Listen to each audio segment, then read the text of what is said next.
What is up, my friends? This is the Protect Your Neck podcast, and I'm your host, Dan Tom. Analysts' work you can find on MMA Junkie as well as the Action Network.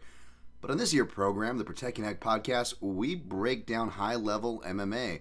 But, I don't know if it's slightly in a different way. I don't even know really how to host because I'm still getting my sea legs under me and trying to get here on time. Apologies, folks, for the slightly later start time and still coming in a bit slightly late. That being said, I more than slightly appreciate the F out of y'all in the chat. And we're going to be getting right to, because there is no recap. I already did a recap show with my favorite and yours, Fenyo, of course, from the Fight Site. I don't know if I heard my early prelims podcast this week, Fenyo, but you guys should be subscribing and following, of course, my guy, Fenyo X Sky. Thank you for following me at Dan Tom MMA. Add the underscores in there on Instagram, where I'm more active these days. And, of course, add Dan Tom MMA on the artist formerly known as Twitter, which more people are using. And you heard it here first, though, folks. What's up, James Kendrick in the house? Speaking of first, he's first in. Hello, Dan. Glad you're back. Always appreciate your analysis and not foolishly placing a 5K bet on Yan Xiaonan. I don't normally like to see people lose money, but 5K on a mid-fighter makes no sense to me. Yeah, you'd be surprised on the amounts people bet on fights. I mean, you think I kick myself for the amount of losers and betting on losers that I do. Thankfully, I've got that, I dwell on losing $1 thing. So, I mean, the fact that my unit size can even, get to 100, it'll never get to 1,000.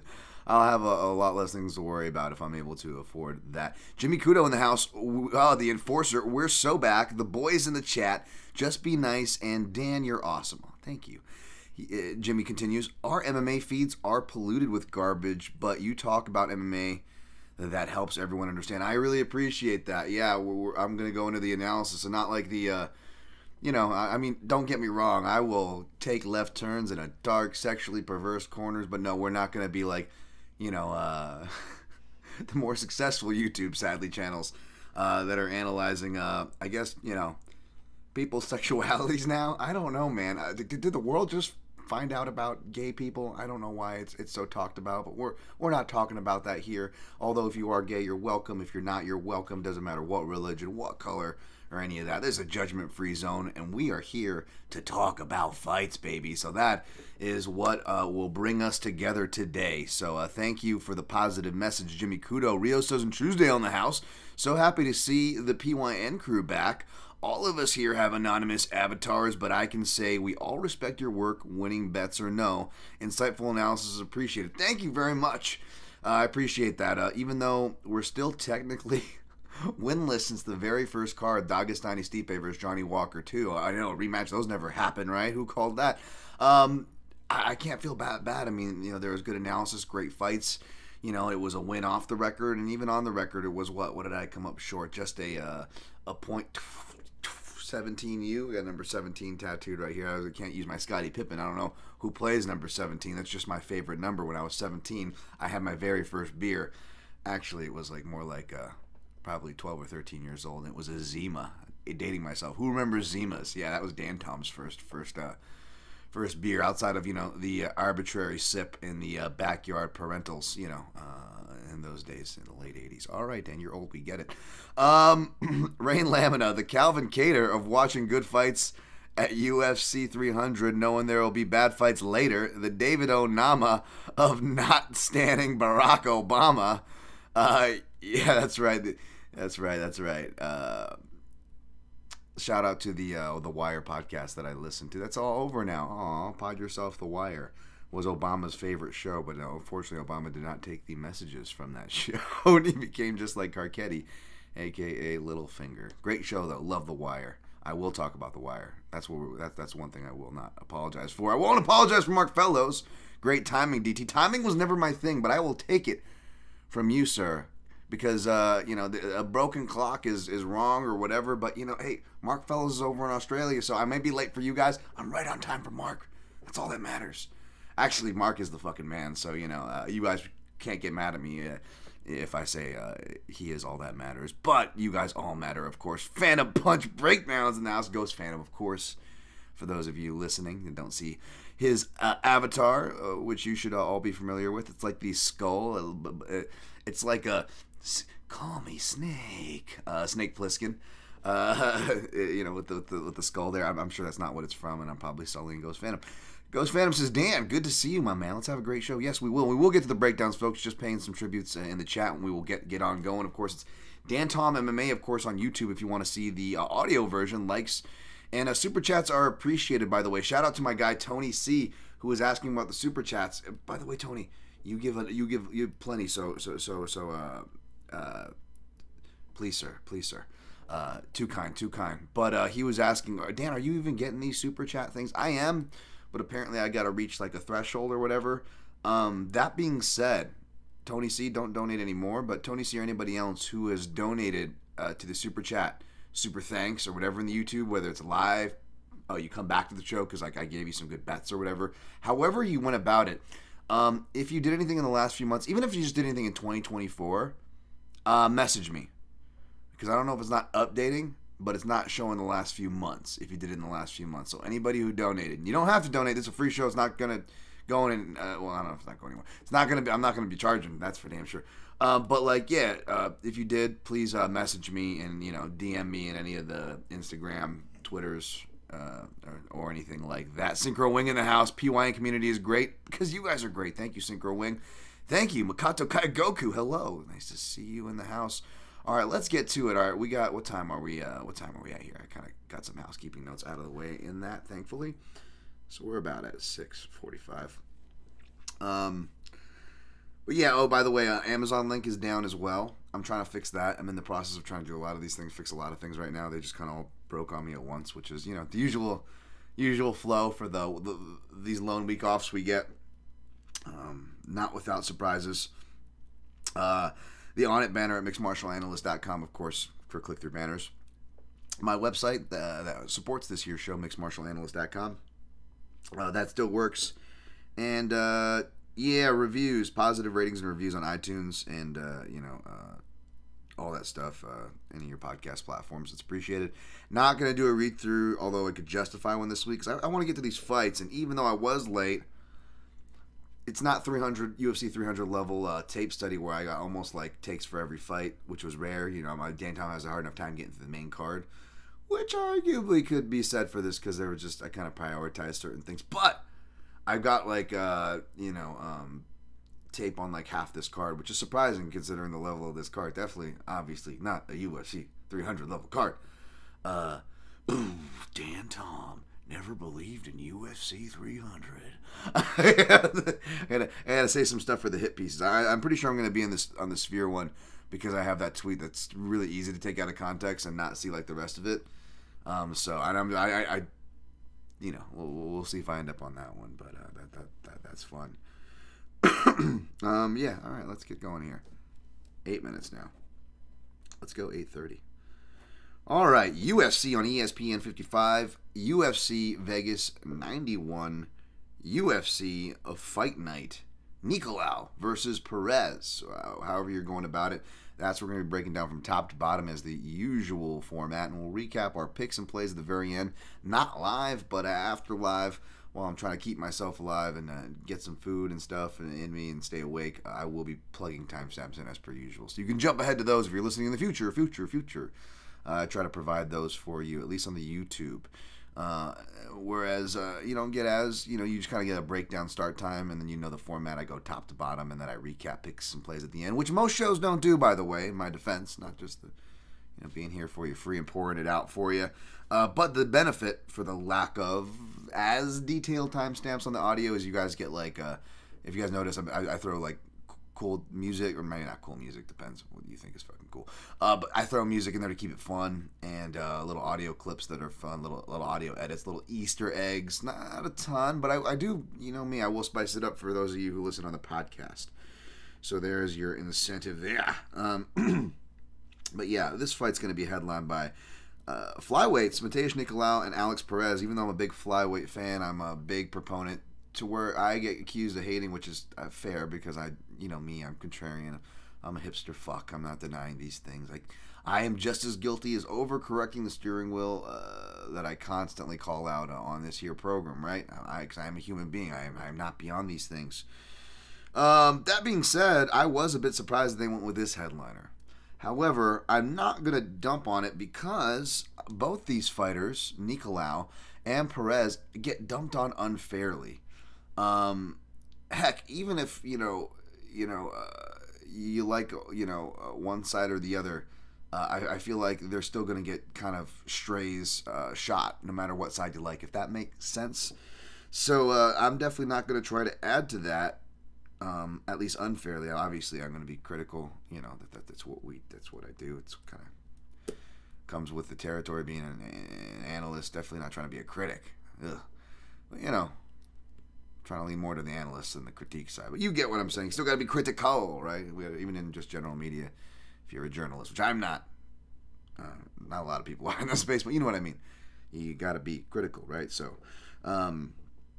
Nicolau, for example, gets crap for a lot of point fighting, and he does fight close, which is part and parcel to, spoiler alert, what helped influence my pick. Not that it's a strong pick, by the way, and I feel like a lot of these you shouldn't have strong picks, and you definitely shouldn't have strong betting exposure, right? I mean, far be it for me to tell you what to do with your money, but, if we're trying to be responsible, right, if we're trying to be pragmatic, we're trying to put some thought and care into this process. Yeah, there's probably not fights, whether it's from just a strictly analytical nerd or am I going to put my moolah on these types of fights. And this is a more higher level example one. It's not like a lot of these fights where it's just like, I wouldn't fuck this fight with the Torch of Gondor, to kind of brutally mess up a quote from Clerks 2. I'm barely on any sleep, folks, so you're going to get delirious and dirty Dan Tom and not making less sense Dan Tom. Let's just say that. But yeah, like fights that you wouldn't want to fuck with Guskov's dick, Dan, why you already getting, Bogdan Guskov's already getting all the Anthony Smith. Now you're really going to, what are you doing here, Dan? I'm sorry, folks. At least I'm not like, comparing the man to an orc or something, but no, I got flooded with like a bunch of these replies. I didn't realize that there is a list of fighters. Like, again, I'm not shitting on. I am a guy who I am a part of Team Spectrum, but yeah. It says the guy who cast the first tone of the guy who may or may not have had a thing he referred to as Team Spectrum back in the day. I guess there's like a Team MMA orc. Anyways, I'm not trying to pile on there. But back to the main event. These guys are very high-level guys, and, like I said, they get crap for different ways. Nicolau, he does fight close, but again, he, surprise, surprise, he works the body and counters, and these fighters are always, in close fights. Now, there are some things, speaking of being critical, that does make Nicolau's fights close that I do believe he is at fault for. Whether it's the broad blanket criticism to his output, which is definitely true in certain fights, right? Not so much in certain fights, depending on the style matchup, which is, strict, ardent counter fighters are more susceptible to style matches, which means we are more susceptible to style matches if they get like paired up with another counter fighter, right? Then we get like the staring match, right? Kind of a deal. We get, not that Darren Till's like a strict counter fighter or whatever, but I don't know why Thompson and Till's like coming to my mind as far as we get those kind of staring contests, so it's a matchup dependent game. Maybe that wasn't the best example, but you guys get what I'm saying here. I think these guys are going to match up well. I do think, and again, I actually really like both guys, so regardless of my pick or where my money's on, both doing well make me happy. And Nicolau particularly, I think, is a really cool fighter. Obviously, he's a very Dan Tom-like fighter. He counters, he works the body, things that I'm a real big fan of. Really good pivots, good lateral movement, even in the small cage. I do believe this. I don't believe anybody should be dismissing the small cage as far as analysis goes. Surprise, surprise, coming from the guy who always incorporates it, right? Granted, but I will say to anybody ignoring or disregarding that aspect, Nicolau is one of those fighters. His footwork, at least pertaining to his style, is good enough to survive. Unfortunately, whether it's that style not being exciting to general fans, That style getting not strays because it's like straight up, denying half your check. And I'm not trying to put that on the judges. It's not their fault that the pay structure is fucked up, by the way. I hate when that gets conflated. I'm not trying to do that in fairness to the judges. But yeah, the judges obviously don't typically like that style. And then hitting on another level, the gamblers, right, as far as that goes, even though I feel like more of them are on Nicolau because, when you're picking lesser of two evils, I think a lot of people are siding with Nicolau.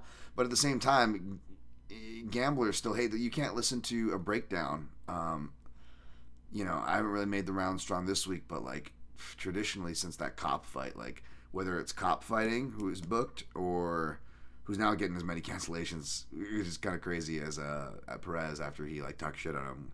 Again, I don't believe in karma because if that were true, your boy here would be having a better betting thing. But at the same time, I do fear for reasons like that. I'm not wishing ill on anybody, by the way. But yeah, since that fight, everybody is just so upset. And again, folks, I will come clean at like, decisions I thought I got. And even people I respect, like, thought that, Chepe Mariscal had a reason to win. And I didn't watch it like super close. I only had the one live watch where I probably was, distracted half the time, right? But I kind of felt like, maybe it's just me overcooking the steering wheel the opposite way because so many people are bad winners in this space, in life, but especially in like MMA gambling.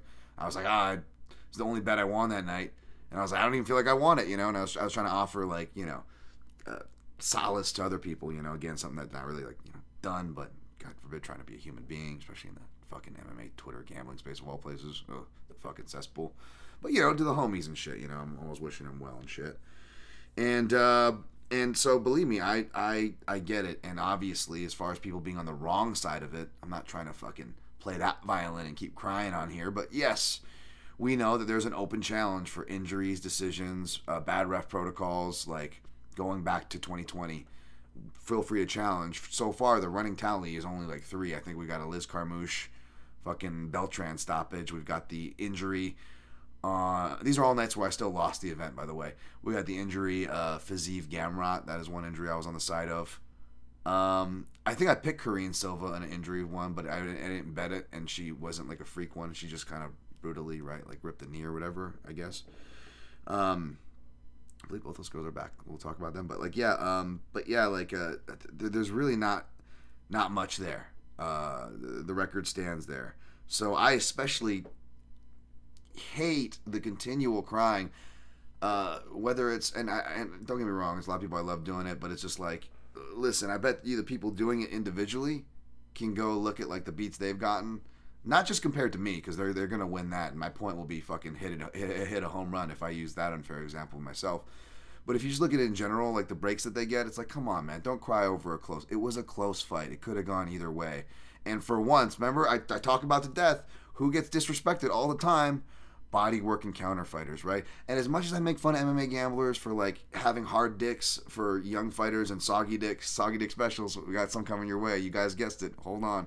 But yes, of course, soggy dicks for the old fighters. As much as I joke about that, I always say in the MMA gamblers' defense, like the statistics are on their side.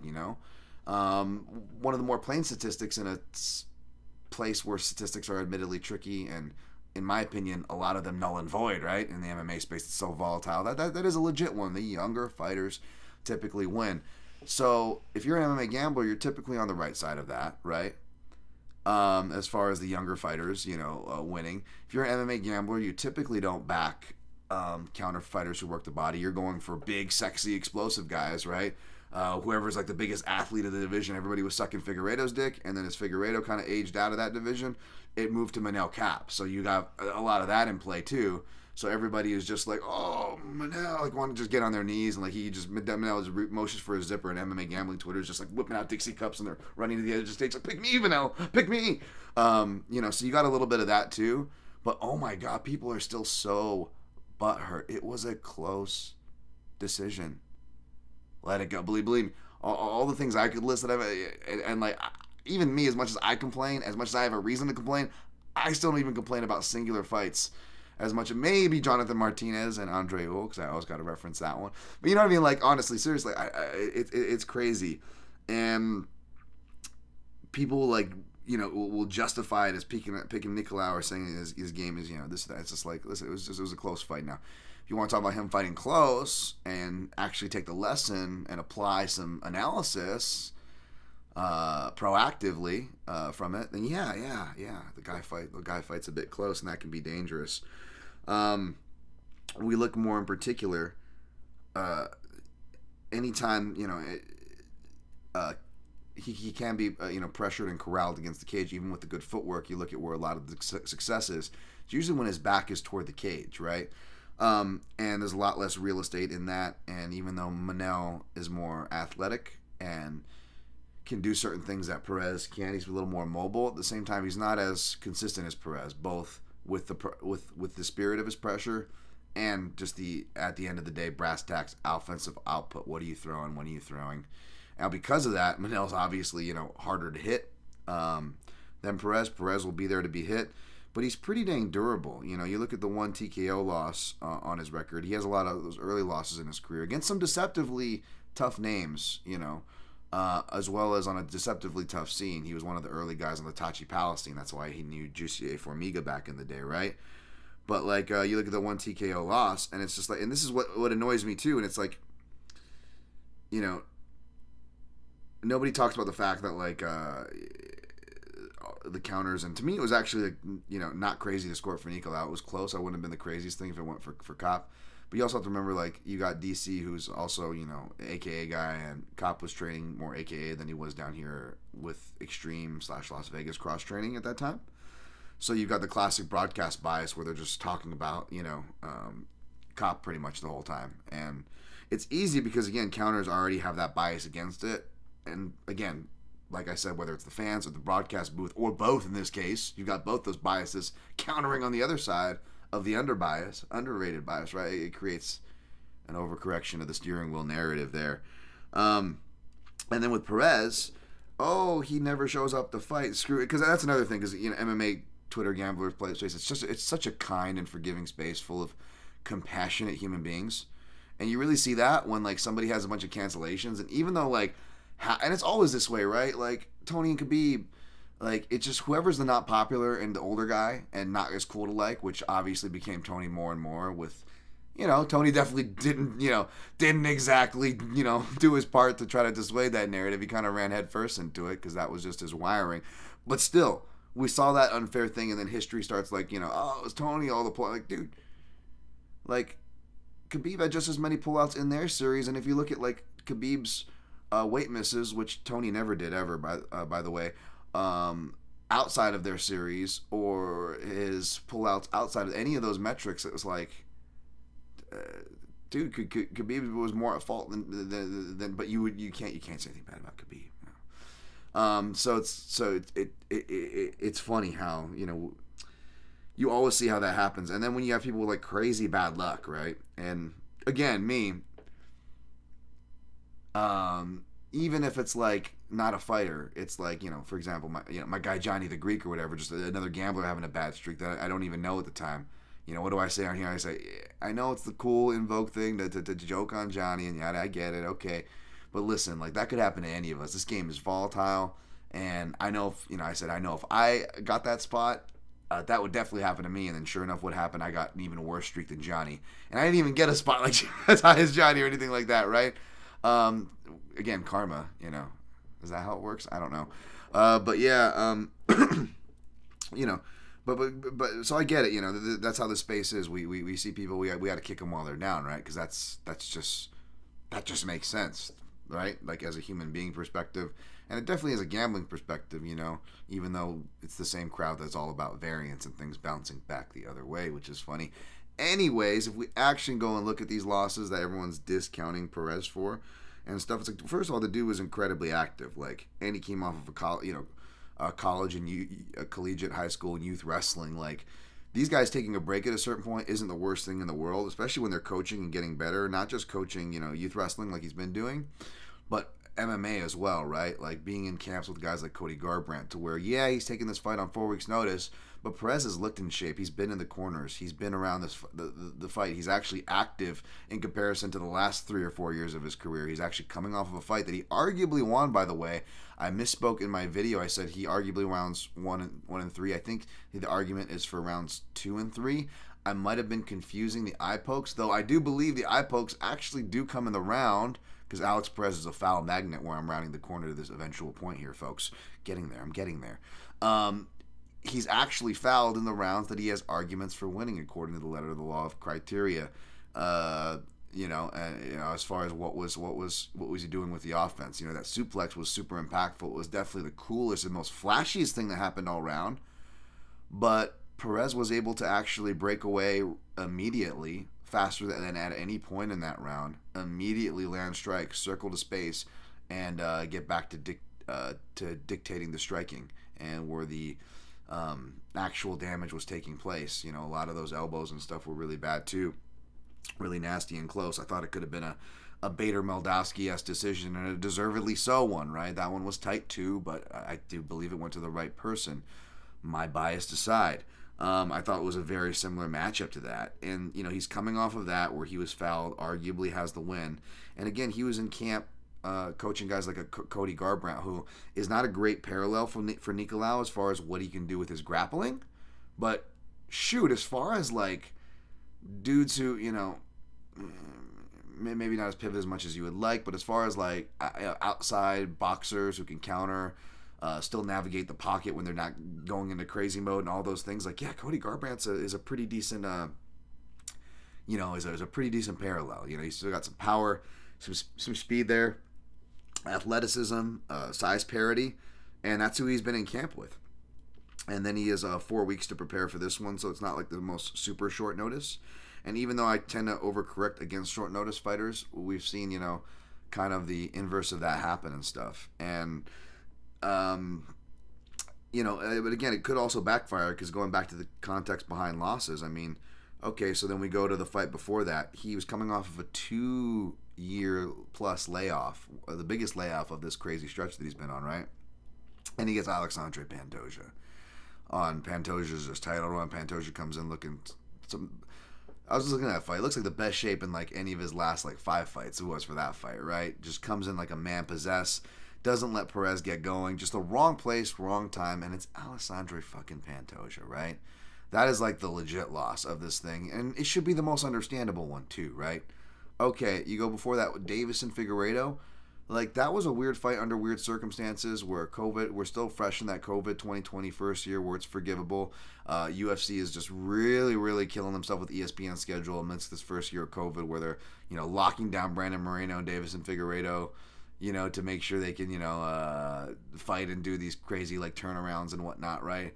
And even before that, it was kind of like a reluctant shot they kind of gave Perez. And then when the fight starts, you got a plethora of fouls, you get eye pokes, you get multiple fence grabs, you get a defensive fence grab that allows Figueiredo to stay up, and then he does an offensive adjusting fence grab right after that, right in front of the ref's face, despite the ref warning him. But again, cheat, why not? In MMA, you're not going to get called for it. And that's the one he uses to go for the leg entanglement, which sets up, granted, it's the stupidest thing ever. Like, Perez should probably feel bad about getting caught in that, obviously, especially for the title, right? But at the same time, I could totally see how that would happen, where you just brain fart at the wrong time, and it was the perfect circumstances, and it wouldn't even have gotten to that if not for being sparked off for not one, but two. I'm not even talking about all the fouls. I'm just talking about 2 of the fouls that were directly related to the ending sequence, right? So you got that. Obviously, he beats Formiga before that, and then he's got the only other UFC loss, only TKO loss, Joseph Benavidez, which people still, I love Joe B., but go on the broadcast, even Joe B is saying, he's like, dude, I felt the clash heads. They clashed heads multiple times. That's what led to the multiple stoppages. All credit to Joe B, but even Joe B says it himself. No one ever mentions that. Like, oh, he got hurt by Joseph Benavidez. And again, Joseph Benavidez is old. So again, that MMA gamblers, again, being sympathetic people in general, much less to an older fighter or a fighter going through a hard circumstance, super understanding group of people, right? Yeah, no one ever mentions that. No one ever mentions any of those things, that fouls and crazy extenuating circumstances played a legit part in the majority of his losses. And that's not even including the other bad luck that this dude's been dealing with. But yes, by all means, shit on Alex Perez. Regardless of my pick, regardless of the result, stop shitting on both these guys, but man, give Alex Perez some fucking respect. Give this guy some fucking respect, man. I feel like his propensity to shell is going to be all day for Nicolau's body shots. And even though Alex Perez has got a good chin, I wouldn't be surprised to see him get hurt, tired, because it is shorter notice. I'm not trying to like completely discount that, right? Like this goes long.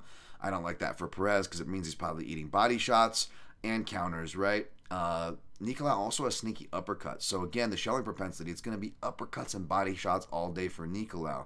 However, Perez, it's going to be leg kicks, which is the obvious call. Although it's tough because it's like, you can't go by the stats. Like, even though I'm saying leg kicks, I'm not confident in it because of Nicolau's movement. Again, even in the small cage in general, you got to remember this guy is trained with Jose Aldo. He comes from Nova and Yao. So not only does he have underrated wrestling, even though I think Perez is the better wrestler, which is part and parcel of the reason why I'm slightly leaning toward Perez. He also, has experience with leg kicks coming at him, you have to imagine. And it looks like it. Like, again, stats are so stupid. I think, like, they say Tim Elliott lands, like, 20 out of 27. Like, first of all, there's way more misses than 7.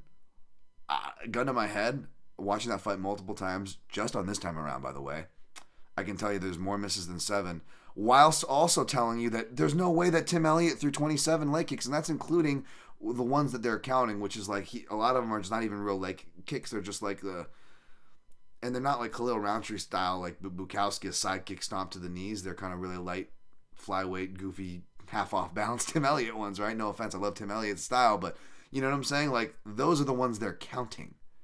And there wasn't even that many of those.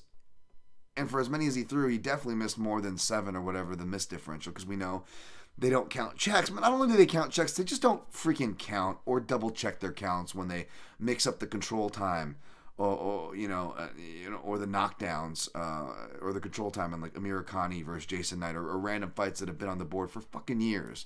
Yet people continue to cite and draw and create stats, statistics, and misinformation based on that well of fucking faulty information that are UFC stats in general for MMA, which are silly, much less the ones that I'm specifically citing that are recorded at the UFCstats.com. And I'm not shitting on the statisticians, the ones that work there. They do excellent work. Shout out to Richard Mann. I don't know if he has association with them. He does excellent work. There are really good people that do number stuff. I am not shitting on that, but just from a basic perspective, it's just so stupid. You actually have to just go and watch the tape. And it is going to be difficult, but at the same time, despite what the stats say, there really hasn't anybody that has been as an aggressive leg kicker as Alex Perez. Bruno Correa was a Taekwondo guy. I don't know if leg kicks were really his style, but when I went back to watch that fight, you see that he only throws 7 kicks or something, and he's quickly dissuaded from it because even back then, Nicolau has a hard wiring. Again, guy who probably is used to leg kicks being thrown at him. He has that catch kick right hand to a takedown, right? And that's going to be good for him in this fight, right? That'll be one of the ways where he can kind of null and void that Perez wrestling, catching him off timing, right? So there is that. However, Nicolau is ultimately boxing-centric with his stance, very lead hand heavy. So he's going to be leg heavy, and for that reason, the calf kicks is going to be a legitimate question we're going to have to see answered. But also beside of that, it's also left hooks. So Alex Perez does good with right hands, and that was like his power shot, changes level, coming off the body.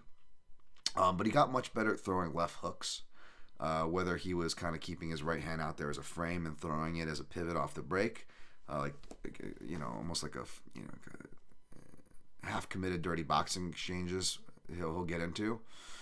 Throwing it as a check, as a counter, especially paired with his shell, knowing he's going to be drawing fire with that shell and firing right back. Kind of more old school Gaethje-esque there. And I think that shot's actually going to be the shot to look out for here for Nicolau. Nicolau, of course, all his losses are first-round knockouts, and majority of Perez's wins are he's got submissions on there, but a lot of it's first round stoppages, right? I don't know if he's going to submit a guy like Nicolau. He could club and sub him, especially those tricky front headlock chokes that he has. He does the boa choke, what I call it, the versions of Ricardo Lamas, Dennis Bermudez, Jack Hermanson, the Joker team. You see all these different, kind of Fluffy Hernandez does it. Boa choke, not boa snake, but like boa, like a burlesque dancer, because their arm is like flowing out there like a feather boa,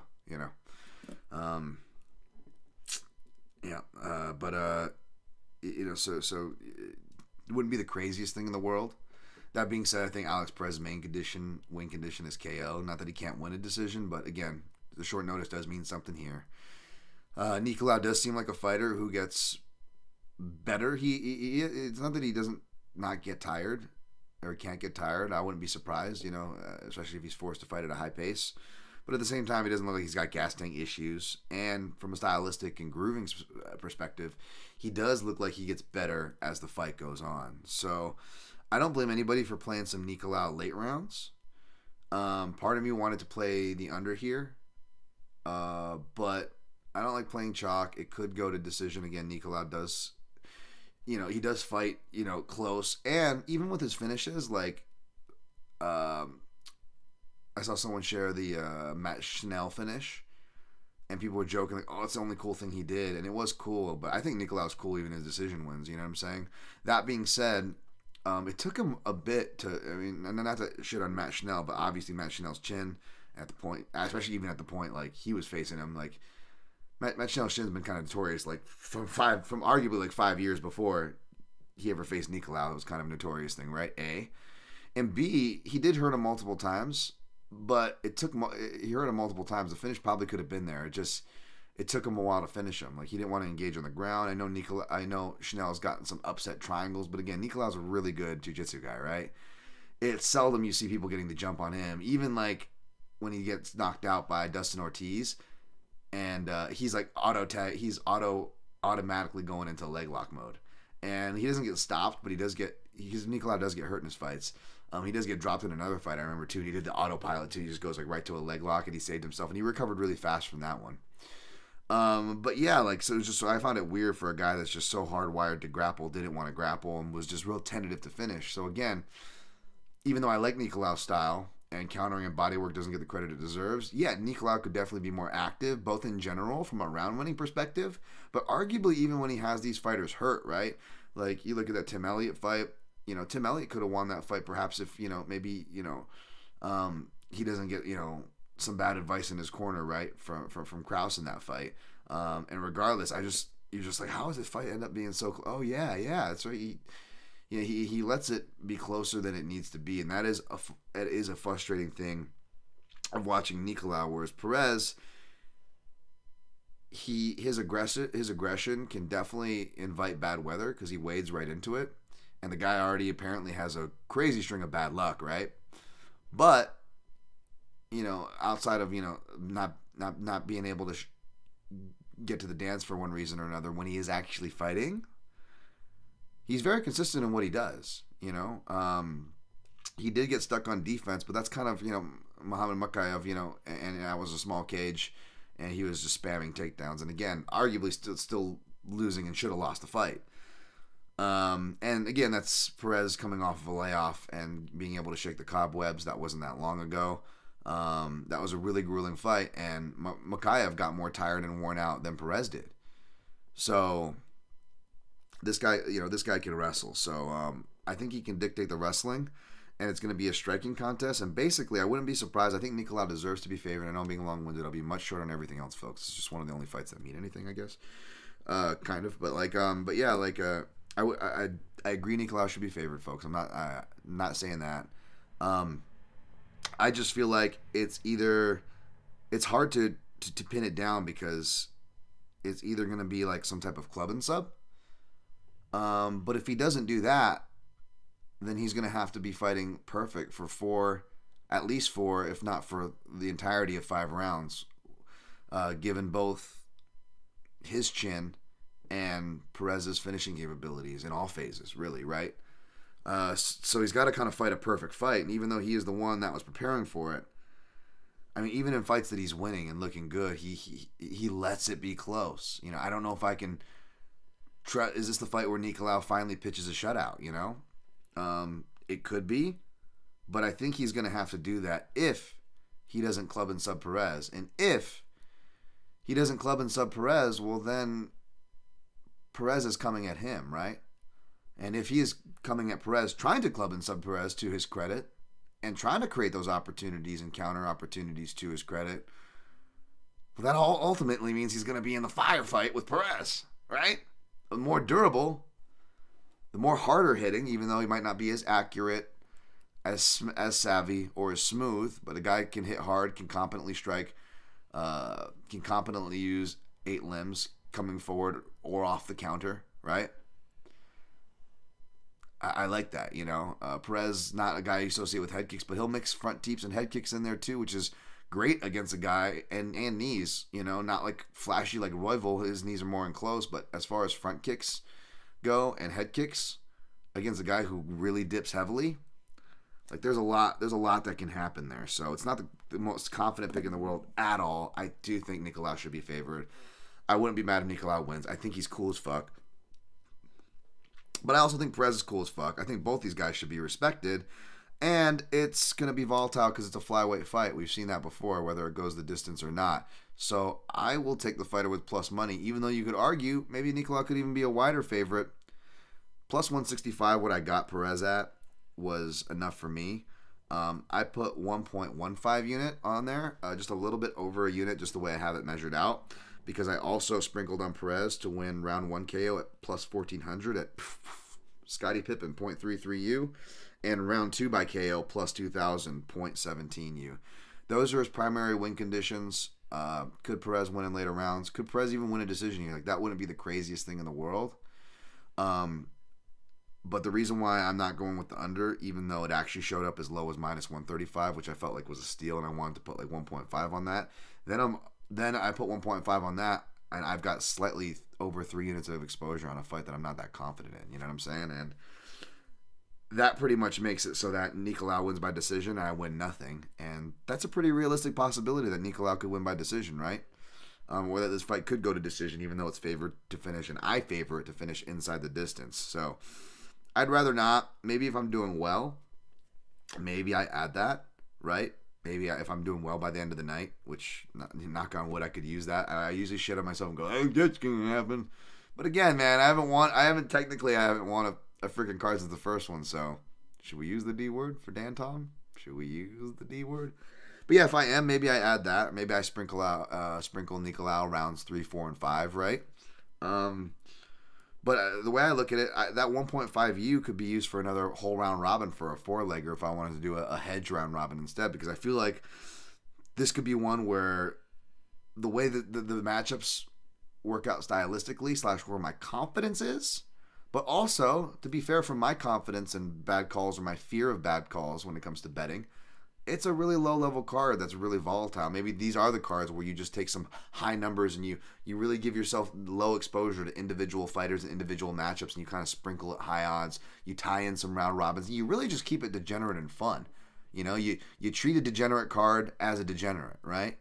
You treat a more professional card as a pro, although we all kind of went through our bankroll rules out the window for last week for UFC 300. So yeah, I got Alex Perez to find a knockout by the beginning of round 2. Sorry, that was a really long breakdown. What's up, Mushroom MMA? What's up, Dan? Smash the like indeed. Yes, smash the like. I'm going to be tearing through the rest of these fights much faster, I promise.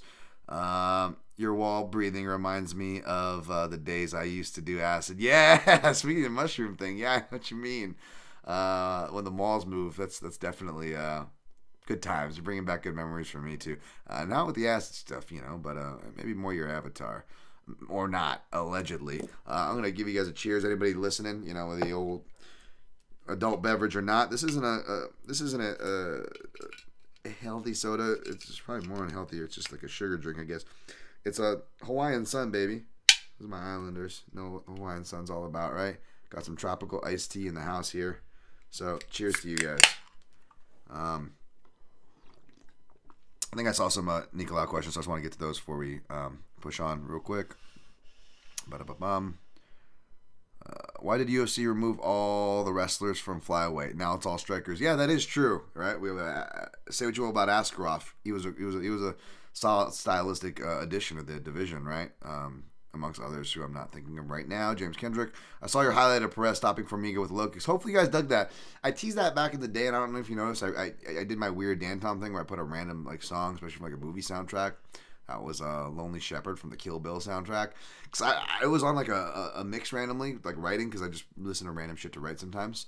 And I was doing tape study back in the day, and like it just, the way you guys saw it was the way it synced up one day perfectly, and I just wanted to recreate that in a highlight form. So I don't know, it's stupid, but like I liked it, so hopefully you guys dug that. Synchro Wing, what is the best style against Nicolau? Drive a high pace and use low kicks. I mean, yeah, the low kicks one remained to be seen, but another reason why I'm picking Perez, because stylistically, you want somebody that can dictate the wrestling against Nicolau for one, somebody who has knockout power, because Nicolau can be knocked out. That is the only way he loses, for two, right? And somebody who is at least, pretty submission savvy. Like Perez showed much more improvements of fighting the hands, which we will talk about in the next breakdown, as well as many others.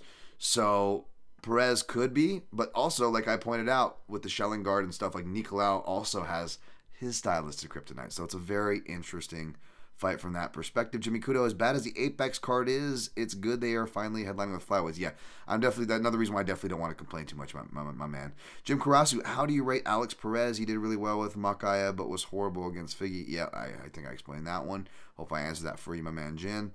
James Kendrick, do you think Mateus Nicolau needs a slow pace in order to win? The slow paces definitely favor him in general, yes. All right, we're going to go to the next matchup finally. Sorry, folks. Bogdan-Guskov. Plus 164. Ryan, Superman Spann, minus 198, or in the neighborhood of. You're probably like closer to 2-1 in most places, right? Or slightly above. So this one came in looking toward Guskov. Maybe it was the Extreme Couture bias because he's been dabbling there, that clip with training with Anthony Smith, another fighter who was dabbling while he was in town. Guskov's a fun action fighter, win or lose. He's got the plus money, he's got the value. Ryan Spann's not a guy.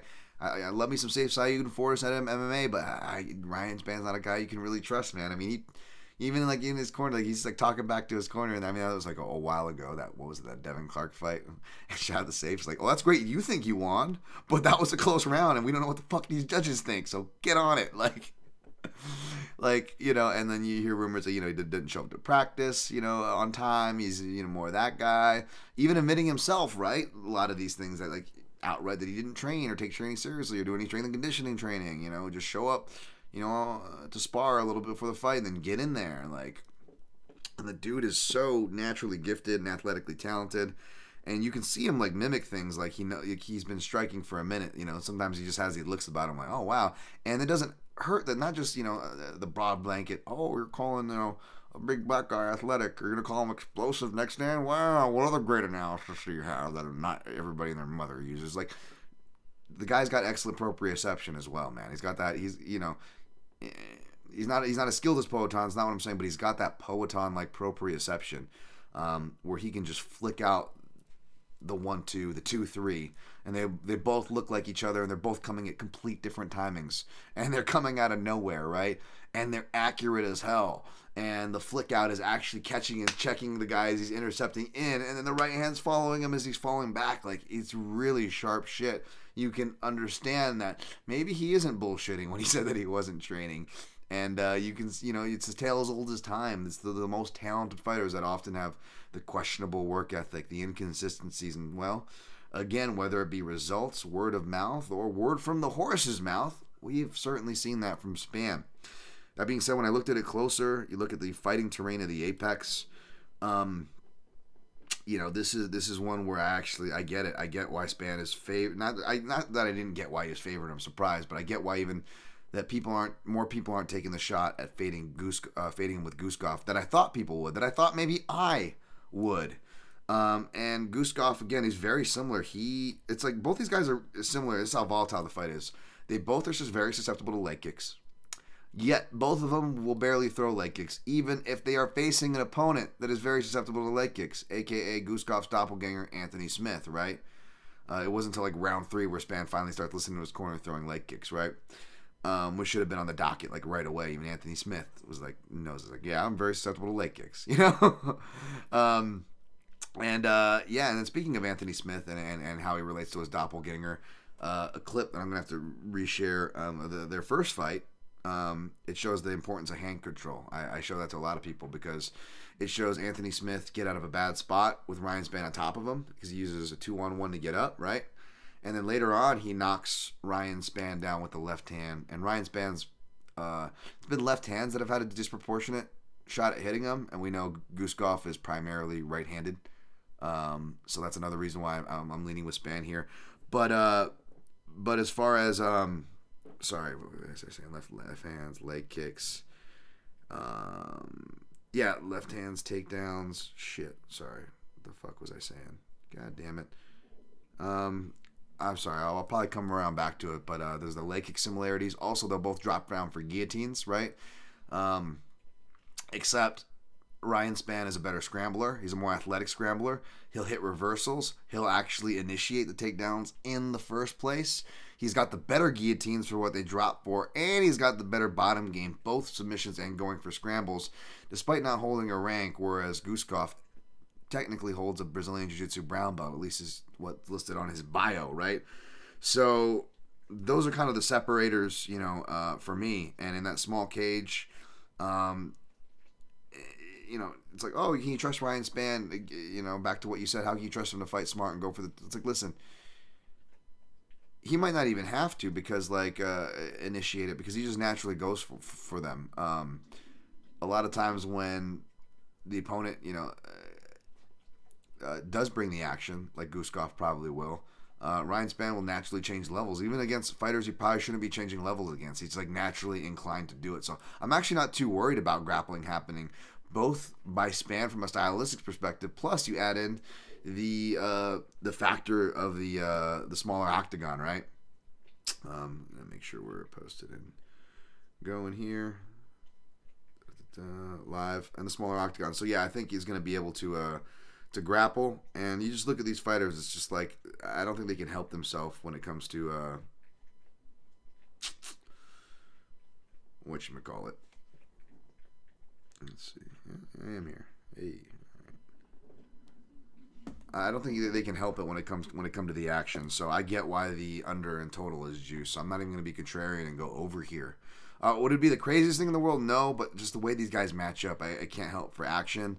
And Guskov, even though he looks tough on the feet, his only stoppage loss, I couldn't find it. That was actually one of the better guys he fought. Probably one of the best guys he fought. Vyacheslav or something, I forget. But or did I just name the referee? But it's actually a regional Russian guy. He's fought he's fought like everybody on the regional scene, and a lot of Russian fighters you've seen in the UFC, like Ramazan Ameev and so forth, like that. So that was early in his career. It's like a huge disparity in record. I was surprised that fight actually happened. So it's hard to hold that, and that was a while ago. So it's hard to hold that too much against him. But Guskov, he's listed at 6'3", looks closer to 6'2", whereas Ryan Spann's like a full-fledged 6'5" giant in there. Ryan Spann, I feel like he had 84 to 82 inch reach. For some reason, I want to say only 79 inch reach. It's still a really long reach, but I feel like his reach should be longer than that. He is the second tallest, or maybe still the tallest now, I don't know, fighter. But I feel like that's going to be problematic too because Guskov likes to be low-handed and kind of draw out counters. And he already runs into a lot of shots against guys who aren't that long. Against a long and fast guy with appropriate reception, speed that Spann has. I wouldn't be surprised if he, if he wins by knockout. But at the same time, I think submission is the most likely thing. I think, if he hurts him, then Guskov will probably clinch, and then we could see some a submission finish because Guskov tends to. That's what I was working to, hand control. The Anthony Smith comparison. Anthony Smith uses hand control, right? Guskov doesn't. He gives his back too much to get up, and even when he did it successfully. Against Paunga, he almost went to grab a cross grip or something, but he doesn't really grab the wrists. He lets guys get behind him, and turtling will open up both front headlocks and back takes, and that's where Spann gets pretty much all submissions, right? Minus maybe a triangle here or there. He's pretty much all front chokes and rear nakeds. So I gave out Spann by submission for my Action Network play, but I couldn't get it for 2-1, except one house that I round robin at, and another house I actually found it at plus 375. Oh, I better adjust that. I think I only put it plus 370 in my Action Network record. But I found Spann round one sub at plus 375, and I just put that for a half unit. Like, I'm not trying to put chalk or even a unit's worth of exposure in any facet on this matchup on any side. So for me, I want to at least have something, like I always try to do, to put my money where my mouth is in my betting columns. But I might actually go reverse. I think I said I might put like that in a round robin and then play the submission. I might actually do it opposite here. Especially if I can get it 2-1, or if I can get a bunch of other things that are really high where I can justify a 5-leg round robin, which is what I'm going to go toward. I may put Spann by sub in like a round robin, but I'm not getting crazy with this fight. The only play I have right now, and the only play I probably will have, is just a half unit Spann round wood submission plus 375. All right, next fight, Ariane Lipski plus 124, Karine Silva minus 148. This fight is one of the fights that I still need to research. I'm leaning towards Silva because I'm mad that I didn't pick her last time when I saw her trending, and she's only continued to trend positively. So it's not just moving ATT, but even moving away and specializing with like Goat Shed, getting more specialized attention with Nina Nunes and Amanda. Whereas Karine, she's kind of got a weird opportunistic style from memory serves, and her submission prowess and opportunism will definitely be fueled in that Apex cage that we've seen save her even in like not as impressive performances like in her Contender Series fight, right?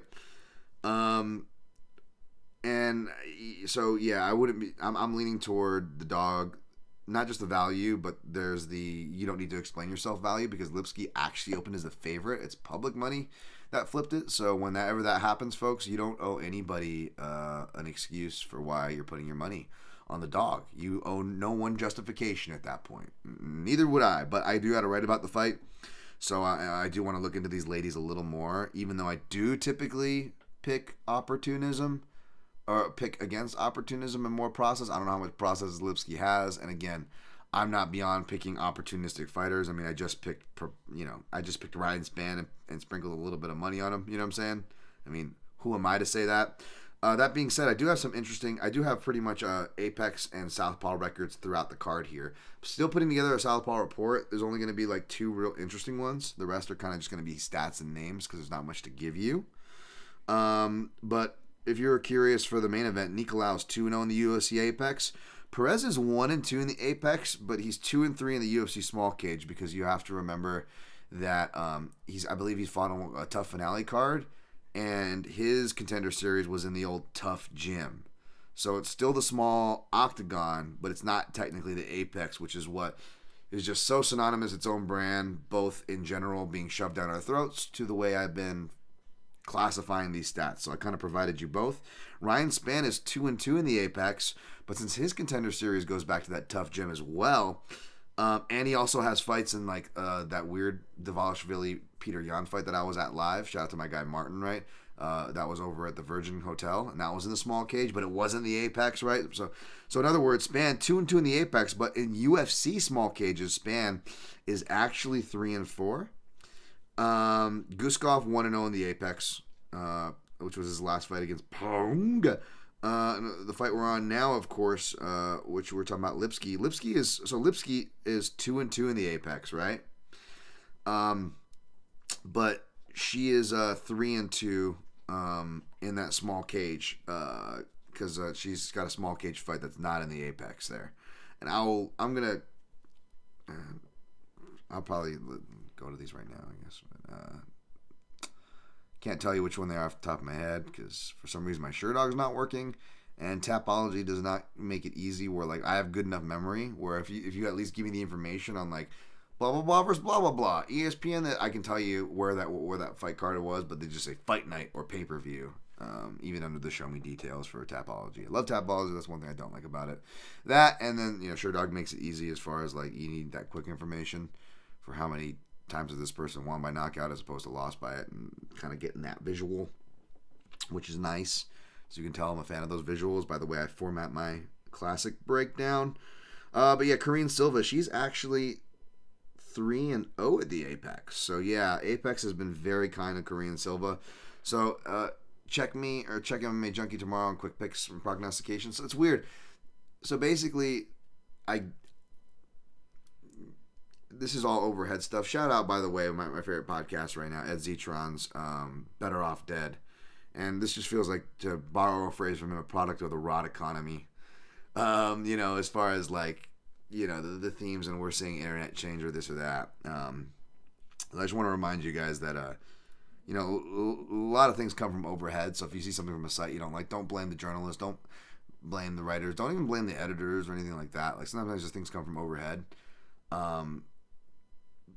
But despite some of the complaints I've got, which I understand from you guys, I guess it's actually my articles are tracking better this way from analytic view, where they basically are just split up the short little blurbs I have on each fight, and they're making them into their kind of own article. So I'm trying to write a little more on it without overdoing it and going full Dan Tom on it. But it does feel weird for me, and it's hard for me to post and share because it's it's like 4 or 5, depending if it's the co-mains worthy on writing up, or is it a senseless 6-card main card that they shove down our throats these days. You know what I'm saying? It could be up to 5 separate things on top of the main card, on top of podcasts, on top of whatever Action Network articles I got for you. It takes so much time just to post these things out of my day, and I'm a one-man show, so I feel every inch, every minute, every whatever weird-sounding metaphor you want to apply here, descriptor. So I might not be sharing those out just for sake of time. It's just too much of a pain in the ass, but that doesn't mean I don't encourage you to please still try to support my work. And if you're curious, that's where you can find it. And if you don't regularly listen to the show, you want to see it in text.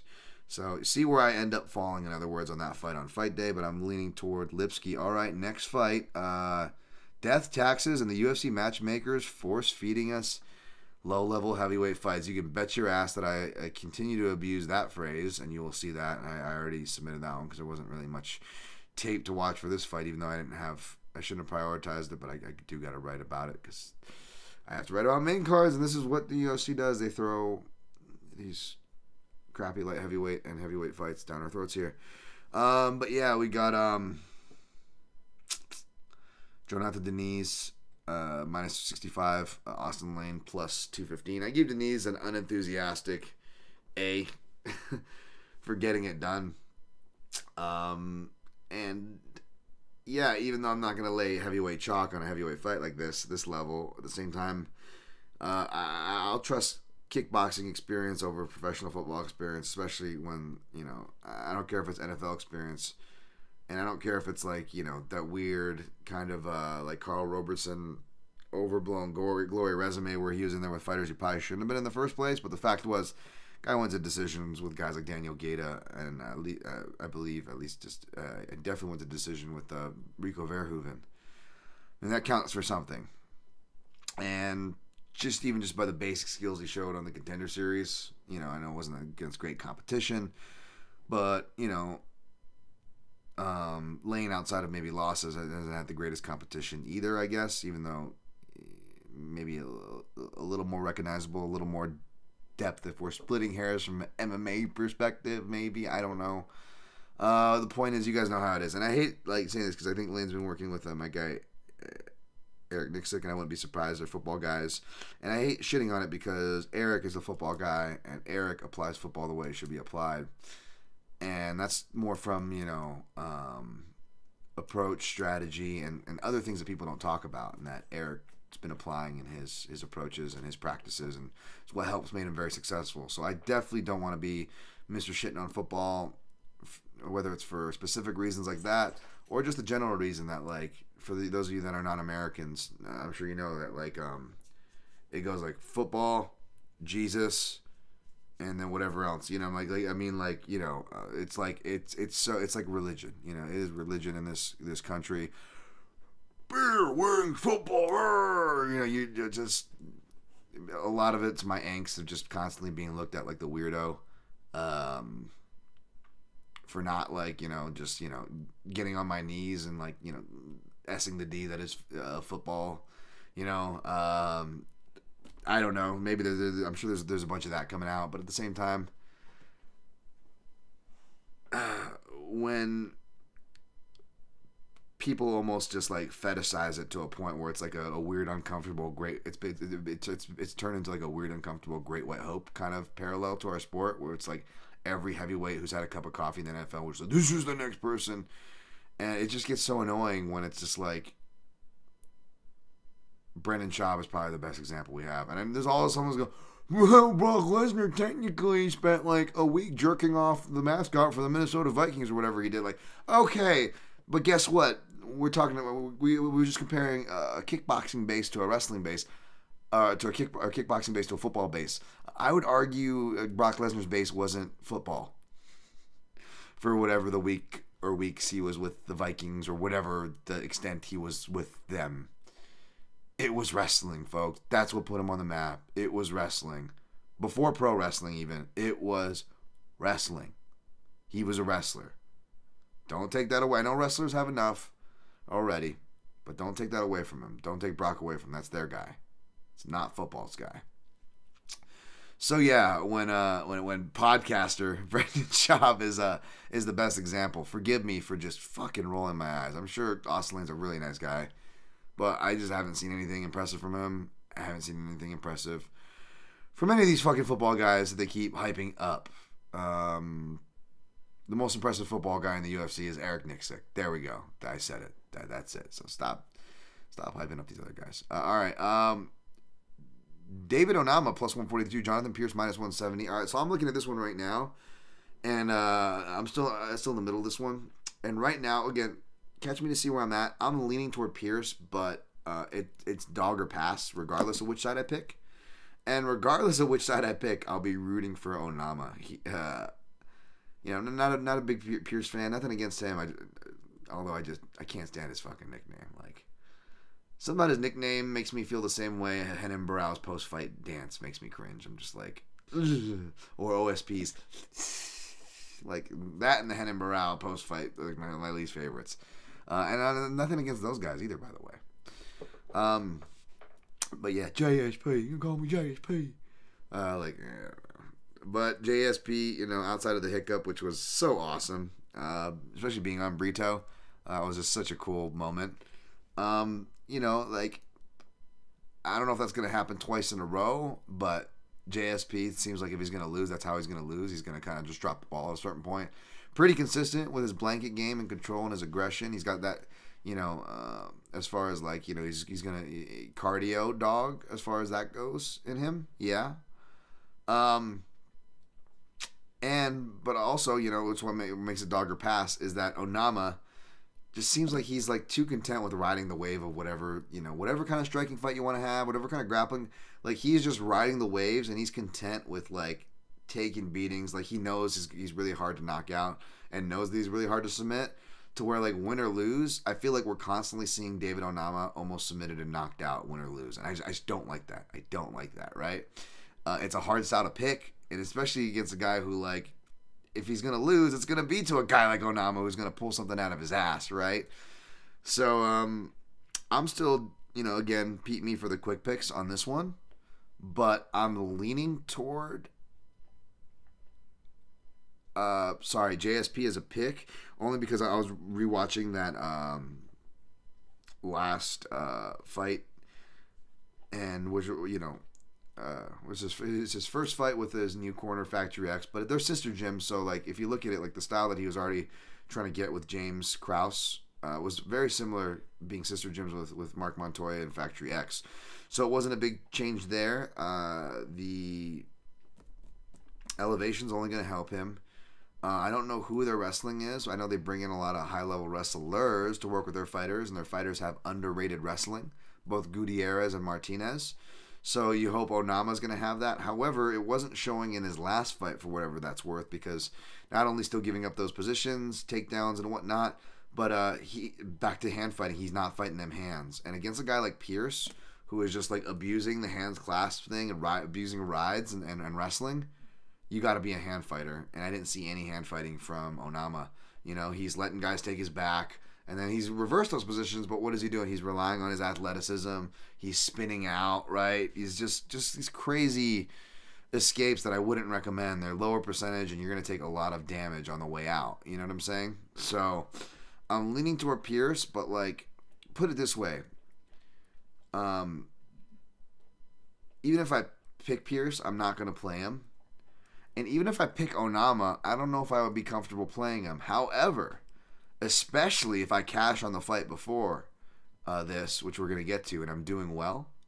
And after I finish out this main card, I'm going to round back to you guys in the chat. I haven't forgot about you. And we'll go through the prelims even faster, okay? But especially if I cash on the previous fight, or God forbid I'm doing well and not having to sweat for once in my life and actually like started out the card good. I might do something that I could recommend you guys doing. And maybe it could be justified either way.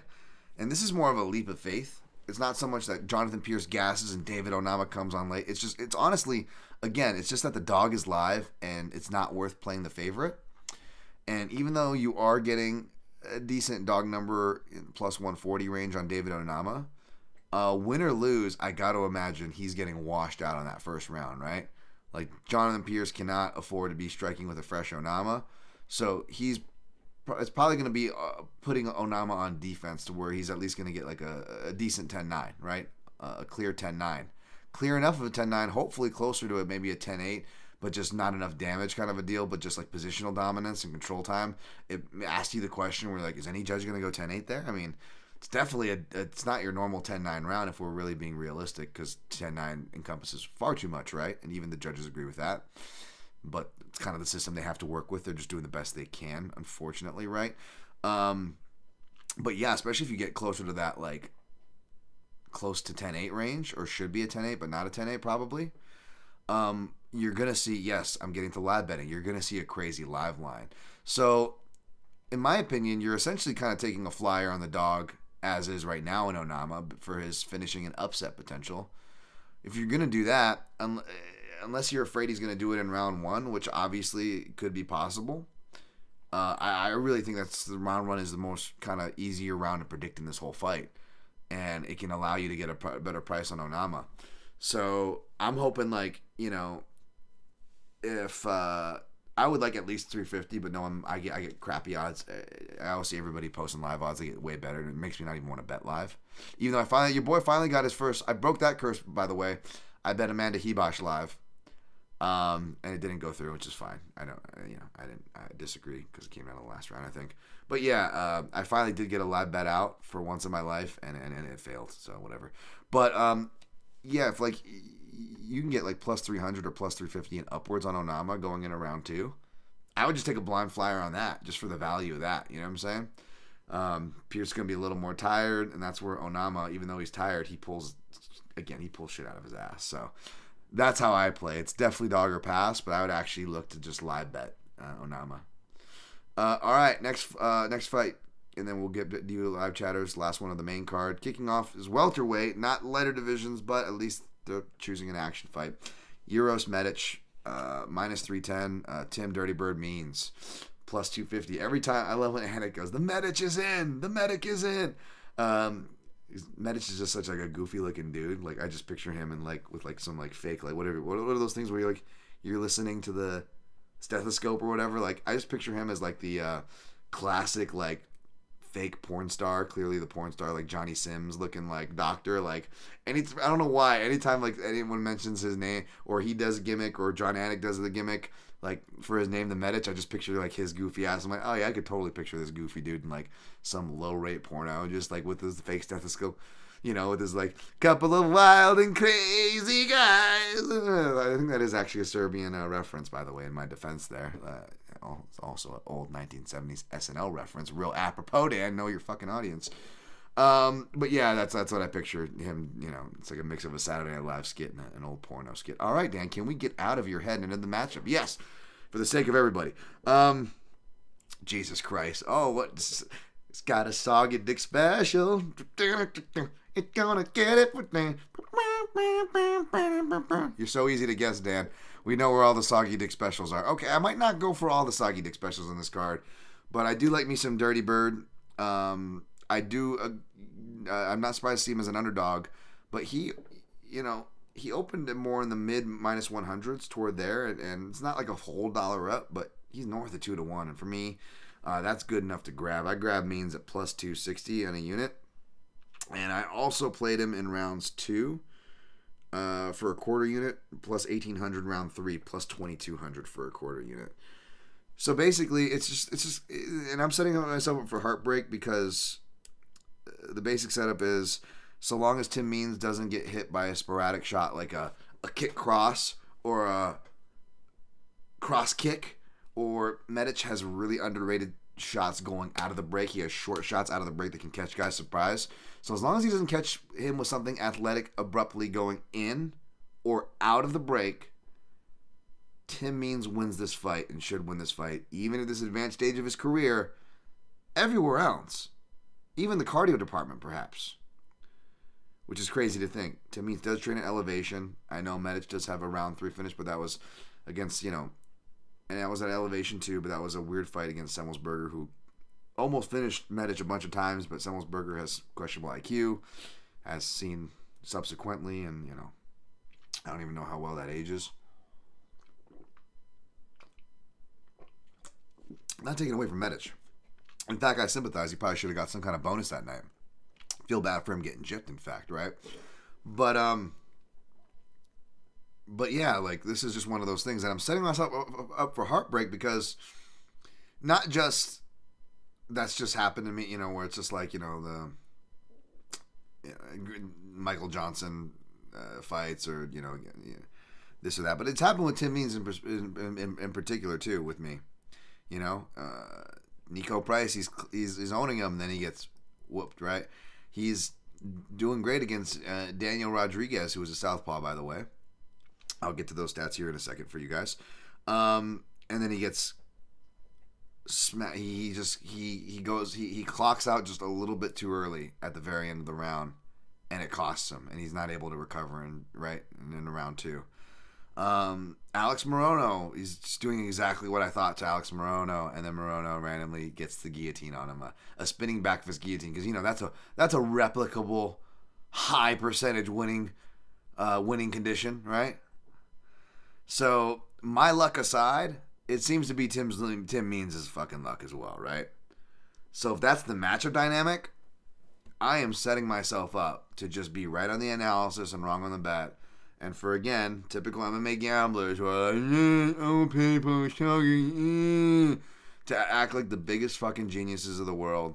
Whereas, like that example where I was citing somebody on Twitter talking about MMA gamblers, talking about like, oh, they had a genius call, but then you read their reasoning, it's the most stupidest fucking reasoning, and they act like they're the biggest geniuses in the world. And it goes from an impressive looking bet to, like, if you're judging it being honestly, like, almost looking they're dumb, like what the hell? You just got lucky, man. So I'm totally setting myself up for that. Totally wouldn't be surprised. But at the same time, are you really going to lay the 3-1 chalk, north of 3-1 chalk on Uros Medic? It wasn't that much longer than a year ago, I believe, Tim Means was facing Kevin freaking Holland, one of the best of the division. And Tim closes as the same number, exact same number that he was at now. So you're saying that Uros Medic deserves Kevin Holland odds? Wasn't Tim Means just as shot when he was facing Kevin Holland? Right? Doesn't Kevin Holland have a Brazilian Jiu-Jitsu black belt? Finishes on the ground with strikes and submissions from top and bottom position with strikes and submissions. Much more experience, much more versatile than Uros Medic. How are we justifying these numbers? You know what I'm saying? And again, it doesn't matter. We could get bad numbers, bad inflation, and bad betting takes. And shout out to Johnny the Greek, He has one of the best sayings that I've heard in this space. Bad bets cash all the time in this space. So, yeah, I wouldn't be surprised if that still happens. But for the numbers, and as well as how they match up, as you'll see in the Southpaw report, both these guys. So, in Medic, you don't really see too much. Semmelsberger, actually, one of the times he lights him up is from Southpaw. He does the Masvidal Darren Till move, right? So I'm going to incorporate that. But outside of that, Medic is just 0-1 to UFC level Southpaws against Mr. Turner. Shout out to anybody that can shout the Bruce Willis movie that's from. And in that one, you'll see it there too. There's some left hands, but then there's also body work and right hands as well. Basically, counter right hands is the main thing. Like, there should be a highlight really on counter right hands, but that's because he's mainly facing orthodox fighters. But when he faces a fellow southpaw, I don't know how comfortable he looked. He didn't look too comfortable against Jalen Turner. And Jalen Turner is also, proved to be a tough matchup. I know he's coming off a really bad loss right now, I guess. I don't know how bad of a loss, but maybe a bad look. I don't know how you want to classify it. But yeah, Turner, a level above him since, and arguably should have been known was a level above him when that matchup was made as well, which is in Medic's defense, right? But yeah, he did not look comfortable there, and that's one thing Means does, is he does go to the body. He'll go to the legs too. And he throws those left hands over the top. However, what do I say? That not just the southpaw killer, proving that point, but also when I say when southpaws, it's just that those left hands, for whatever reason, they can't see it, right? It's because of the southpaw killer mode. Like, even you go to one of his victories where he beat, it's a split, but it should have been clear as day. It's just the judges are constantly trying to mess with Tim Means. I was going to almost use the word rob, and I never use the word rob, but man, if there is one time to say it, it's for some of these Tim Means fights, let me tell you. And even though he pressures and he doesn't back foot, counter, and work the body like Nicolau, he actually pressures and throws more volume. He's ultimately pressuring to draw out counters and work the body. And coincidence, Tim Means has a lot of split decisions. Coincidence, Tim Means is very strongly, arguably, has been on the wrong end of losing split decisions that he should have won, that shouldn't even have been splits in the fucking first place. But hey, I'm just going to keep shouting out this, and we're just going to keep acting surprised. And, people will keep rolling their head. Oh, Dan Tom being annoying with his old body work and counters talk. Like, yeah, I don't know where I'm getting this shit from, guys. No fucking clue. Just on one, I guess. Just on one. Certainly not relevant ever on a weekly basis. Anyways, but yeah, you see that fight. Marcelo Alexandre, he actually does drop Tim Means with a head kick from that side, too, which was a shout-out call from Thiago Tavares from the corner. And he had some success by drawing him into left hands too. And he had more of the explosive one and done karate explosive style like Uros Medic. So that was kind of a good parallel to watch. And of course, a more savvier boxer who actually has like jab setups, L steps like D-Rod Rodriguez was able to capitalize that on more. However, even though Medic could produce a similar result, like I said, he's not as technical. He's not going to have those kind of setups, but he does that thing in themes. So could he do it? Yes, but he doesn't really have the jabs. He's getting a little better with it, showing it. He is getting a little better with putting more than ones and twos together. But is he going to do it against a southpaw? Again, how much experience does he have against southpaws? I know he trains at Kings, but and even though it means underrated for, as rickety as he is, he's got some really good kicks, body teeps, head kicks. He'll still let him go, right? Medic, I'm sure he's got good defense with those, it seems, because he trains with like Giga and Benil. So he's had those reps of higher level southpaws winging those left kicks at him.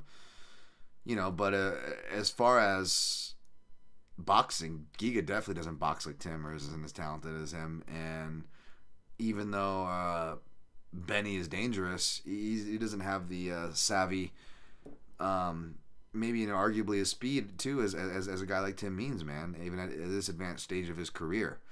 So yeah, that's just way too much. And then Tim Means has been perennially underrated for his wrestling. The guy's been coaching wrestling forever. He's been proving a point all the way back from like prior to his George Sullivan fight like 10 years ago, calling out media members for writing poor analysis on him. Like, nobody seems to listen to the guy. He goes for takedowns at the beginning of every fight. Not just to prove a point, but also smartly to kind of throw off, where's it coming from, and he knows the fighting terrain. He'll do that extra in the small cage to make it smaller. He said that in game plans prior. You got to imagine he's going to apply that here. This fight calls for it. Could he outstrike Medic? Yes, but that's also going to give him a shot. So I actually wouldn't be surprised if Means, even if he's not effective and doesn't really get him down or like finishes the fight there, even if he's just like cage working Medic, that's going to frustrate him and tire him, because Medic, again, there wasn't a lot of wrestling in that fight where he got Semmelsberger in round 3. In fights there's wrestling, he doesn't like it. Like, not only they're quick taps, like you even just see his body language. He's like looking at the clock, he's looking at the corner. Like he really is getting emotional. He really hates that shit.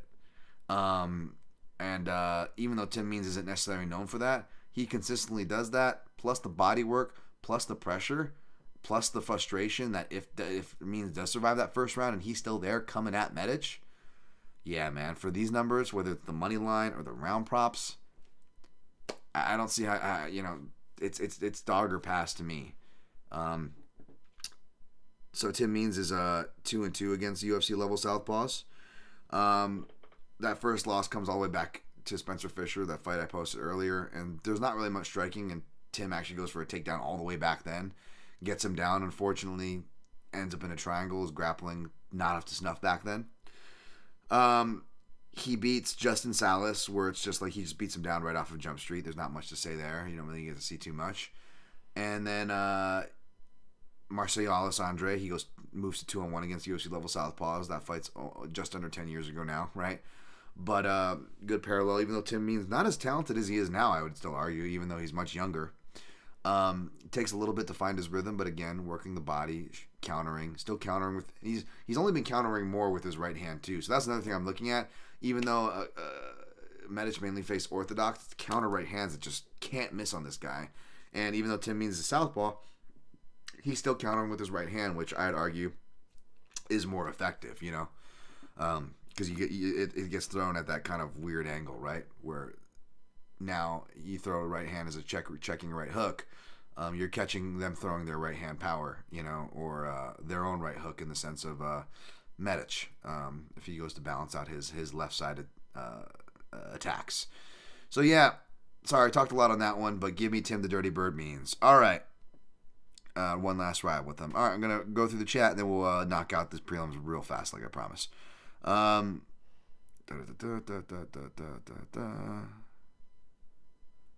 Cheers, Dan. Synchro Wing. Is Guskov person trained by Nick Stick? I don't know how much time he spent with Eric or how much time he spent at Extreme Couture, to be honest. He didn't move in his residence down here. He just came down here to finish up camp, it looked like, or do maybe the majority of his camp at most. But yeah, I don't know how much he worked with Nick Stick. Mushroom MMA. Spann has terrible fight IQ. Yeah, unfortunately, that's been proven, right? James Kendrick, do you know why neither guys from the co-main do not throw low kicks? Not sure. Guskov has some kickboxing accolades, but mainly is master of sports for boxing. So perhaps that could, be why for him. I'm not sure for Spann, because Spann will throw he has no problem launching halfway across the ring for flying knees. Just throw a leg kick, man. More often, that length. Jin Karasu is a WMMA fight that people are looking too highly on Silva. She's finished people, but she's also never been tested. Yeah, this could also definitely be one of those spots too. So it's even if you pick Silva, I don't see how you could really be confident on her. She needs to be. We need to see more. John Vandy's book, is that how lines work? You said that so confidently. I'm not sure what you're saying, John. Sorry, I can't really confidently answer you. Appreciate you for participating. Ghost Phantom, JSP, and James Krauseless, David Onama. I don't have a play, just excited for this fight, and Victor Henry versus Yahya fight. Yeah, we'll get to that one too. I'm excited for that one, maybe potentially scared to be depressed. We'll see. James Kendrick, what are high percentage escapes that David Onama should focus on? Just hand fighting in general. Everybody should focus on that, and just being more technical, because it just seems like he is relying a lot on athleticism and instincts from what I've seen on the tape. I'm not in the training room with him though. Jimmy Kudo, what exactly makes a dog live in a matchup? Just their pathways to victory. How much you can justify on that, the analysis, and does that analysis or your forecasting of potential analysis match up to the number value, right? If they have a slight chance, if they only have a slight chance, they're only a slight dog, maybe it's just appropriate. Maybe you don't call them a live dog. Maybe they do have a big chance and they are a slight dog, and you could still call them a live dog. I know I have, right? But if they're listed as a big underdog, 3-1, 4-1 odds, and they have a decent chance, well, that's definitely a live underdog, and one you might want to consider playing, because the value, the numbers, aren't matching to the prognostications of analysis, right? the forecasting. Jin Karasu. Dirty Bird catches the worm. I hope he does. Synchro Wing. How can Medic increase his IQ? What makes his IQ bad? I think maybe he's just experience, I think he just got to get more experience as well. Rain Lamina. If a bad bet cashes, is it a good bet in hindsight, or is it still a bad bet? I still like to say it's a bad bet, but honestly, it's a good bet is the one that cashes. A bad bet is the one that doesn't, I guess, sometimes. That's the it's the easier, more realistic way. We can really get lost in the weeds of reality and alternate realities going the other way. All right, let's blow through the rest of these facts. This is going long. We're already at an hour and a half. We got, hey, everybody, it's me, Honey Yahya. Plus 330, Honey Yahya. He looks like he's straight out of the 80s and an extra of a, in the background of a Weekend at Bernie's party. Like, he should have, like, the Chippendales Rescue Ranger flower t-shirt with his, like, hairy chest and a necklace, and his, like, balding 80s hair, like, hey, everybody. Now he looks really old, and it's kind of depressing, and he could look old against Victor Henry, who is not that much younger. Minus 425 he comes in at. And thankfully he's not like a punishing finisher or a punishing puncher, so maybe we won't get too depressed. But yeah, I definitely agree with Victor Henry being favored. I just got to go back to rewatch some. So basically, it's probably going to be a Henry pick, and I'm probably going to play Henry on round 3. Maybe have that in a round robin. But like I said, this is one where I want multiple, like a hedge round robin, because I want some action on Yahya. Like, even if I were to pick Yahya, I don't know if I could be that comfortable. If I picked him in Toutmaster, am I that comfortable playing them? But at like a plus 350 or plus 330, what's the harm in throwing a unit, right? I'm going to look a little closer to see if there's a possibility for that. I do recall Victor Henry giving up some control time in some of his fights at the UFC level as well. And even though he is not afraid to fight out of precarious positions, even from what I remember from his Japanese regional career, do you want to be giving those positions to someone like Hani Yahya in the small cage, which I don't have those numbers in front of me for that fight as far as their small cage stats go. But yeah, I'm basically going to decide, do I want to sprinkle on Yahya straight up in his money line? Do I want to throw Yahya's money line in a round robin? Do I want to throw Yahya by submission in a round robin for fun, right? Or do I want to take my little fun sprinkle on a Victor Henry round 3, which is the only way to play him, and it's not really that great, but if you can find north of a 7-1 odds, and that's your only exposure on the fight, then perhaps it's justifiable. Maybe I just double up and put that round 3 in a round robin, or I put round 3 in a round robin and I save Hani Yahya for the hedge round robin, which maybe has, like, let's say I pick, and end up putting a unit on Lipski, right? Maybe I put Pearce-Silva by sub in that hedge round robin, right? Maybe I got Nicolau by submission in that hedge round robin, right?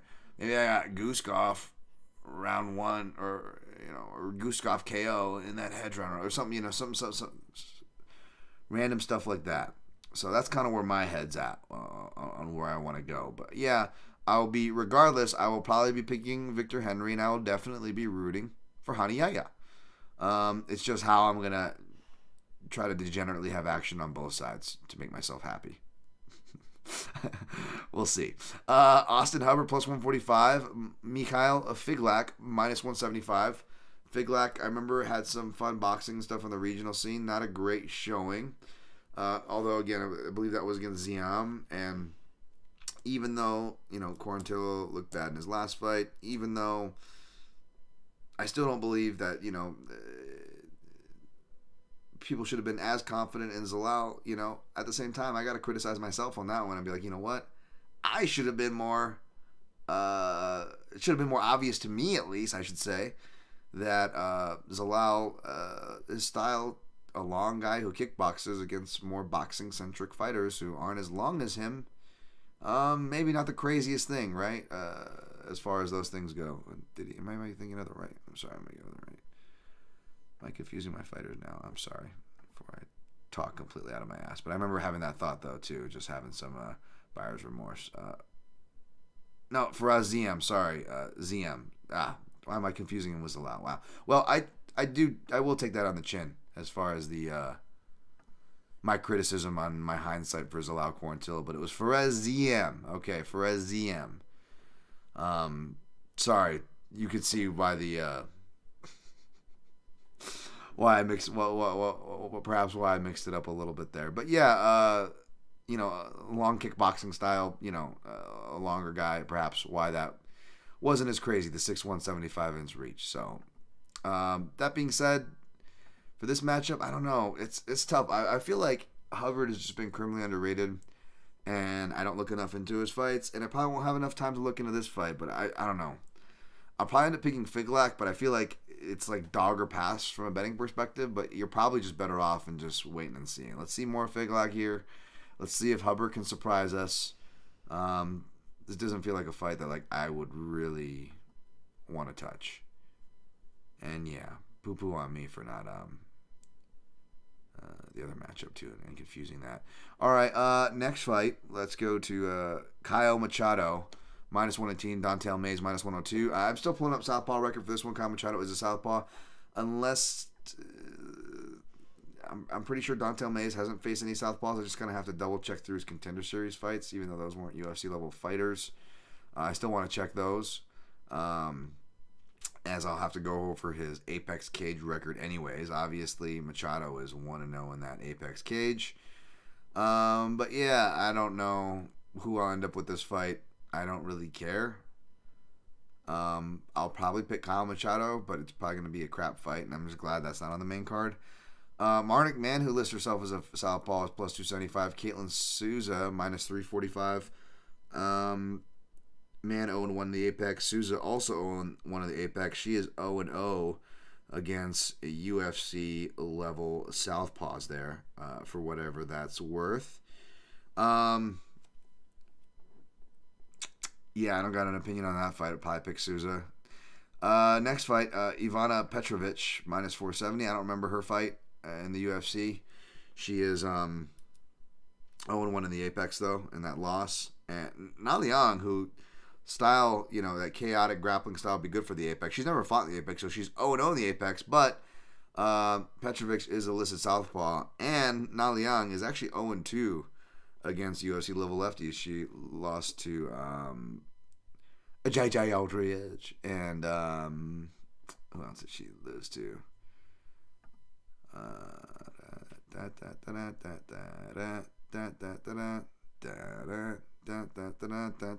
Maria Agapova on the regional scene, round 1 KO. So this is just the classic thing. I don't know if I did or didn't. If I missed it, or I did, but I didn't lean hard enough. But you guys know me. The round 1 or bust fighters, I love fading them in round 2. Unfortunately, the odds makers have caught on, so you're getting nerfed 4+4 to +700 odds. More to the lower side here, it looks like. It's not released in most houses.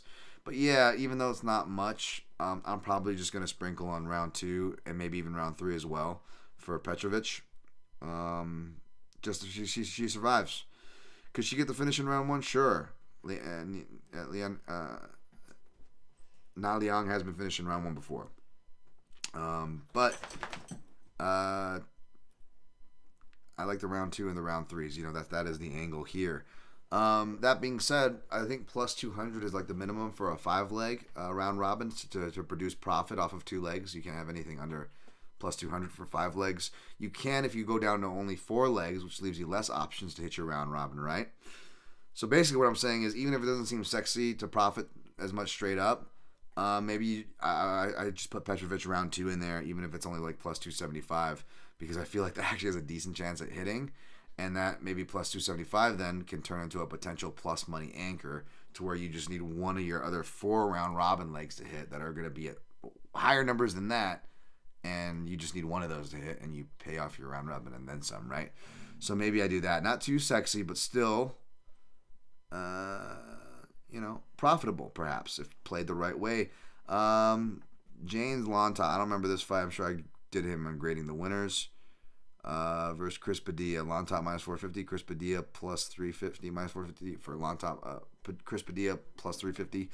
I ain't got nothing for you on this fight. Probably lean toward the big favorite, but I ain't got nothing to say. It's just one of those days matchups. Let's go to...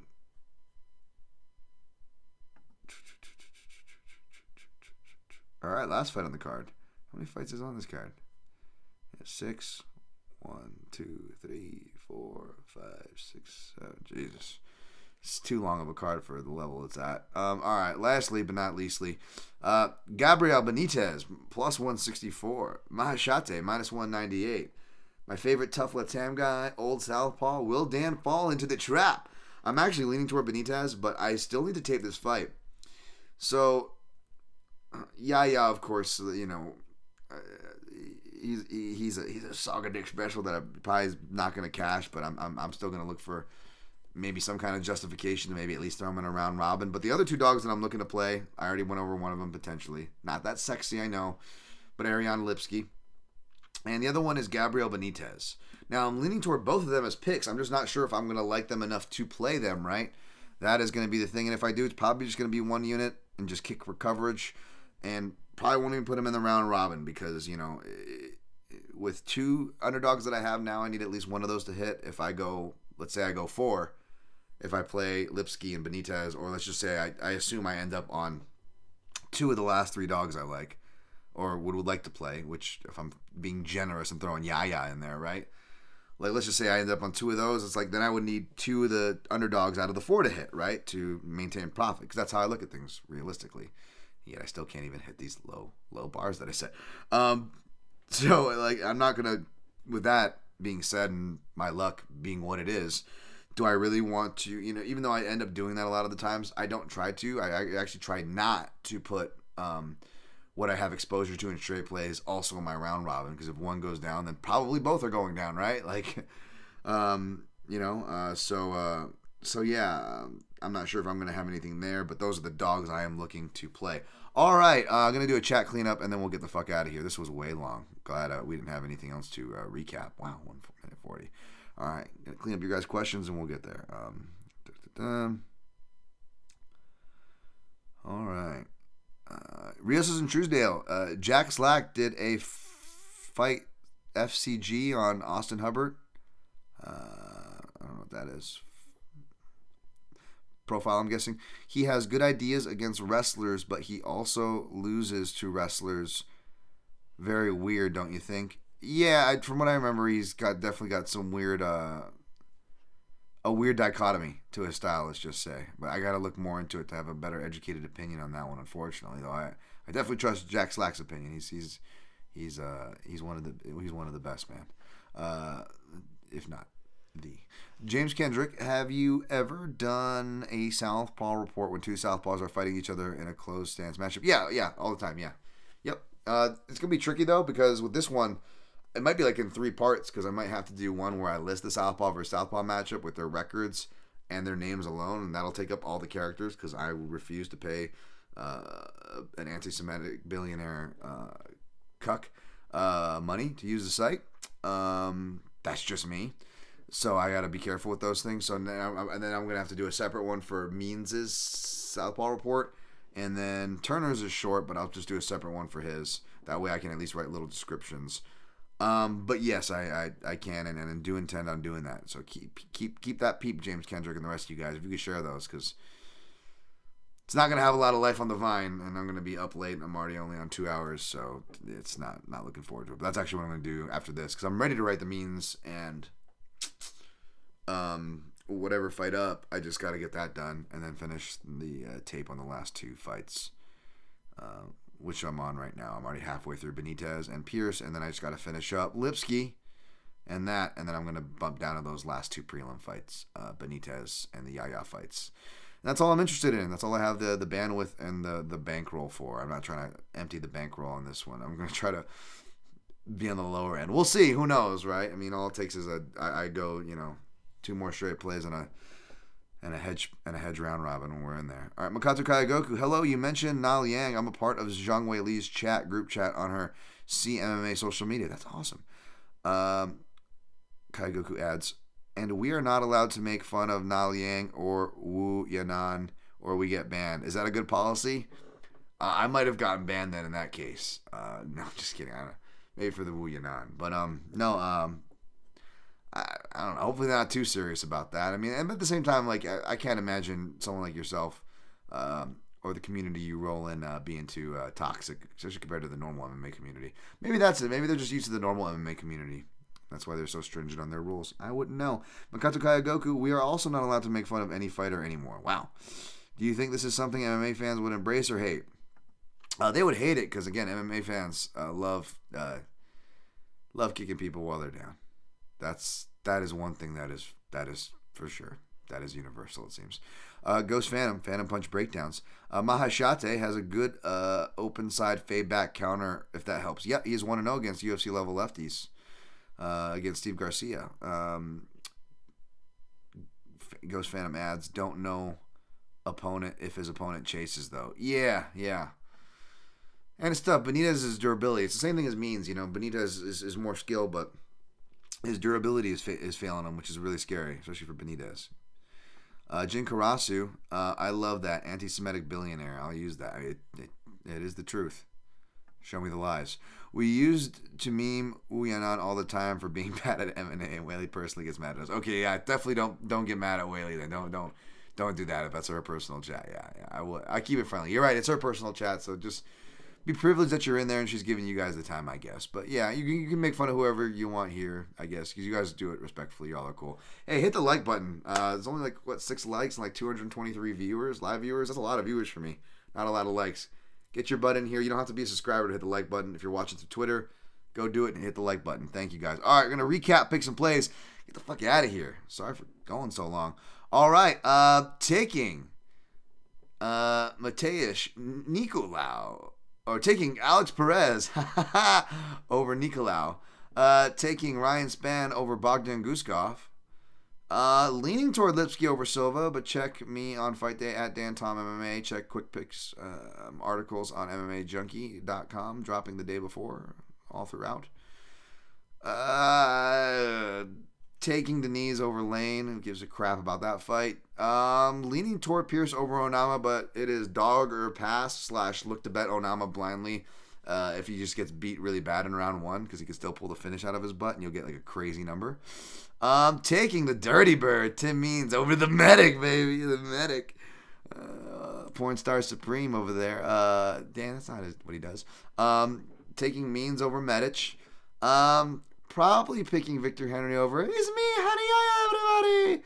But my heart's with Yahya, regardless of where I end up. Probably take Figlak over Hubbarb, but I'm not confident in that. Check me on Fight Day at DanTomMMA on the artist formerly known as Twitter. Probably leaning toward Machado versus Mayes, but staying a hell away from that fight. Check me on Fight Day to see where I land, and as well as the Southpaw Report stats, because Mayes will be included in there. Though his won't. I'll tell you right now, won't be an extensive one. Probably no video attached to that one, I'm guessing, especially if he doesn't have Southpaws. Taking Souza over Mann, but I don't have any real opinions on there, though I will have that included in the Southpaw Report. Check me at DanTomMMA on the artist formerly known as Twitter. Taking Petrovic just to survive the storm, because that's just the basic matchup dynamic. I didn't look into this fight too much, fair warning. Especially when you see that I eventually probably am stupid and degenerately bet Petrovic in rounds 2 and 3 or put round 2 in a round robin. Taking Llontop over Padilla, no real information there or study there. Probably going to take Benitez over Mieshatate, but we'll see how confident I am. Double check me anyway on Fight Day at DanTomMMA. But yes, maybe but he and Lipski are 2 underdogs that I'm looking to play perhaps straight. Who I am on straight as of right now, I got Perez plus 165 at 1.15 unit. I also took Perez round 1 KO plus 1400.33 U with Scottie Pippen, and round 2 KO plus 2000 at a .17 U. For the co-main event, just kind of putting my money where my mouth is as far as Ryan Spann by submission, which will probably be in a round robin, but I fell trapped to the sexier Ryan Spann round 1 by sub plus 375, half a unit. That's all I have exposed. That's all I want exposed. That is more than I should have exposed on that co-main event. Also taking a shot on the Dirty Bird, Tim Means at plus 160 for 1 unit, and I played quarter unit sprinkles on Means round 2 plus 1800. Round 3 plus 2200 quarter unit will probably even be nutty here and throw Means inside the distance in my round robin, which will only make me want to do a hedge round robin even more, in which case Medic by KO will definitely be in the hedge round robin, as well as a Nicolau by sub. Basically things to to counter my major exposure is how the reverse round robin will probably work. And I'll tell you guys what I'm leaning toward on my round robin. Again, leaning toward rounds 2 and 3 for Petrovic over Liang. Leaning toward round 3 sprinkle for Henry over Yahya. Deciding if Yahya money line or Yahya inside the distance is worth a sprinkle for fun, or throwing in either the regular round robin or the hedge round robin, frankly. And what else do we got here? Yeah, I told you that, Lipski and Benitez are also money lines I might consider playing. And outside of that, it's just the round robin, which right now, if I were to guess, maybe it'd probably be like Petrovic round 2, which will probably be the lowest number on there. Maybe either Yahya inside the distance, or Henry around 3, because I can't do all 3 or 2 of those. It'd have to just be one of those, right? So something from that fight at a high number. Tim Means inside the distance, which is going off like north of 6-1. So that'll be on there.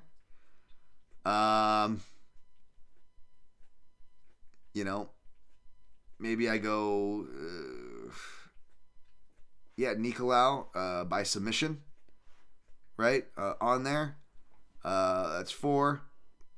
And then depending if I go Lipski, maybe I put Silva by sub. What is that going off of? Silva by submission. 225. I can still do that and justify a 5-legger, right? Or maybe do something like a Guskov KO or something like that for the 5th leg of a round. No. I'll Spann by submission. That's right. So Spann by submission. Wait, I could have Spann by submission. Guskov KO will be in the reverse one. Sorry, the reverse one would probably be like a Nicolau sub. Either Guskov KO or Silva by sub. Whatever the opposite side of the Yahya fucking Henry matchup, then I'm taking the opposite side on, right? Medic by KO for sure, because I'm exposed on Means, right? That would be on the reverse one. And yeah, something like that. Whereas like the regular one, again, I could do like a Liang-Na round. The 2 lowest ones would be Spann submission, Petrovic round 2, Means ITD, something from the Yahya-Henry fight, and either like Perez by KO or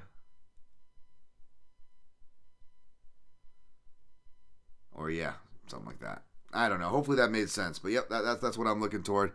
Thanks, guys. Makato Gayagoku for sure. Gonna exit out the chat.